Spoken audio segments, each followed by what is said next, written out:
Everyone, তারপর সকাল সকাল স্নান হয়ে গেছে। আমি যাচ্ছি পুজো দিতে, কারণ আজকে আমার ঘরের জন্মদিন, সেই জন্য পুজো দিতে যাচ্ছি। চলো পুজোটা দিয়ে আসি, তারপরে আবার রান্না বান্না আছে, দেখি কতটা কি করা যায়। চলো, পুজো দিয়ে এসে রান্না বান্নাও কমপ্লিট হয়ে গেছে, এখন এবার খাবে। চলো কি কি আজকে রান্না করলাম সব তোমার সাথে শেয়ার করি। চলো আজকে কি কি মেনু হয়েছে দেখাই।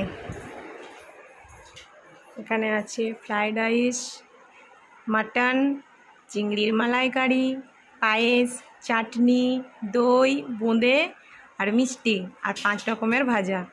আর এখানে আছে আম, বেটুরও যা, বেটুর পাপারও তাই। আর আমাদের ছোট বেটুর খাওয়া হয়ে গেছে, খেলা করছে। ঠিক আছে বেটু, ঠিক আছে চলো এবার খাওয়া দাওয়াটা করে নিই। অনেকটা দেরি হয়ে গেলো, কারণ পুজো টুজো দিয়ে এসে তো রান্না করতে হয়েছে, অনেকটাই দেরি হয়ে গেছে। ঠিক আছে চলো, বাই বাই।